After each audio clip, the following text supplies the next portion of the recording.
WoW races versus Final Fantasy XIV races. I want to see this. I want to see the comparison, especially since I didn't play very much of World of Warcraft. I only played like level 1 all the way to like level 12 of World of Warcraft.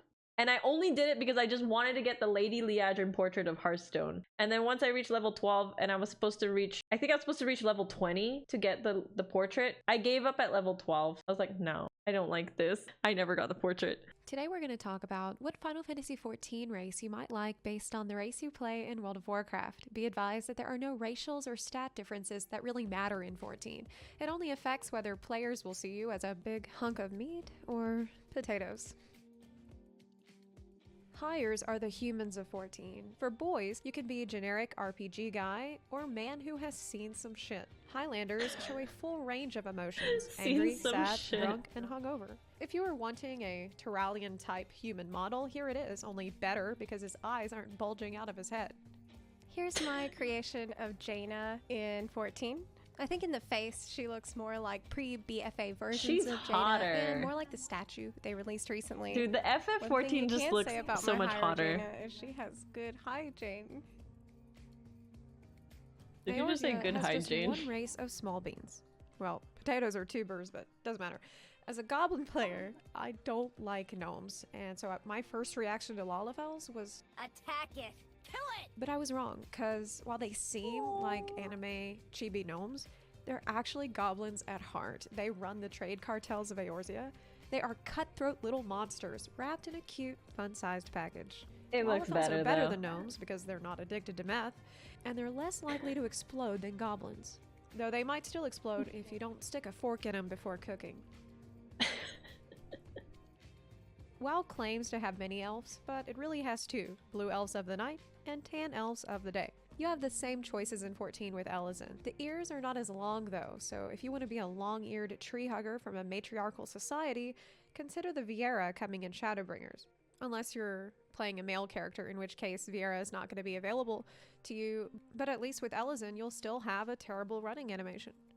If you were playing a night elf to be a blue-skinned, moon-loving druid... Dude, Elezens actually do have a weird-ass running animation. That is something... I have an Elezen friend, I watched them run. I was like, that is weird. Terrible running animation. It's not... you gotta see it side on. You gotta see it side on. It's weird side on. Then maybe Moon Mikote is right for you. Just imagine your shapeshift to cat form didn't go quite as predicted. True, that's why Emmerich just only walks. With your choice of horns, you can Draenei any race. That said, the Rey and Al-Ra feel like the closest fit thematically.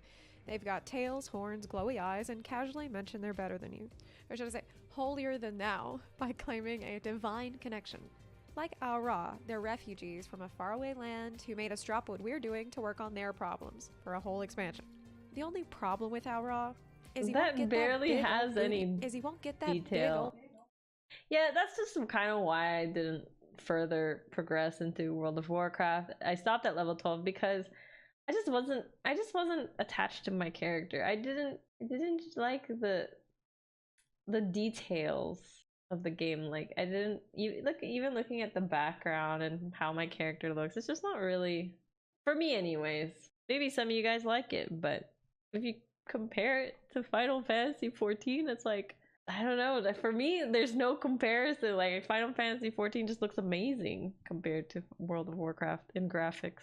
Is he won't get that big old booty you can get on a female Draenei. Oh, World of Warcraft kind of looks more cartoony. Is the fight for more oh, wait a second. Dwarves have been announced as a beast tribe in Shadowbringers that is a non-playable race. But all they did to make one is slap a beard on a Lalafell. Miss Kylie, thank you so much for rating. We were just in the middle of reacting to a video, and I'm pretty sure some of you guys saw that butt slap when you came in. The timing. Since I only started playing Final Fantasy XIV 3 months ago, there's a whole lot of Final Fantasy XIV content that I have not yet watched. And it's just so much fun to watch all of these videos. The content creators and YouTubers of Final Fantasy XIV make some of the best content out there for video games. It's fun. Actually, even when I try to host people, I like tune into people's streams just to quickly like see what they're doing. And sometimes they're actually reacting to videos also. And they're community is just like typing in the chat, watch this video, watch this video. It's like, oh, that's kind of like how it started with me. Dwarves have been announced as a beast tribe in Shadowbringers that is a non-playable race, but all they did to make one is slap a beard on a Lalafell. You can easily do the same by getting this beard in the Mog Station for $2. Like the 2B quests, the near quests. Yes, 14 has zombies, but they're much more polite and unplayable. The closest you'll get to undead is dead, so just play a Dragoon, I guess. Rogadins are the orcs Dragoon, I guess this is often the burn. shown as big dumb warriors. They're known for lifting heavy things, swinging axes, and having exactly one female player. If you crossed an orc with a cultier and human, you would get a sea wolf Rogadin. Pirates, but also Hulk smash green guys. They've got the fishy smell of that's probably the cultier closest thing to an orc mixed for with sure. the back sack and crack wax of the orcs. And if you don't think that makes you look tough, you never had your bastard sword waxed. Choosing a corresponding 14 race for troll is no easy task, because there are no tusk-having people in 14. But if you take away the tusks, you've got a spiritual tribe of warriors who tend to go berserk in battle, just like the Zepla Aura, who have got a lot in common with the warlike Zandalari, whose king sits on the golden throne. The Aura's king, like guy, sits on the dawn throne, when he's not sitting on the porcelain throne. The tribal Mikote could work too. Some have fangs, which are kind of like tusks. And if you think about it, trolls are the cat people of WoW. They are good at killing the native wildlife, seem to enjoy certain kinds of herbs, and are often found lounging about the wreckage of their homes. Oh no way! The trolls are like the cats. No. I definitely wouldn't be a troll if I was playing World of Warcraft. I think I would be playing a night elf.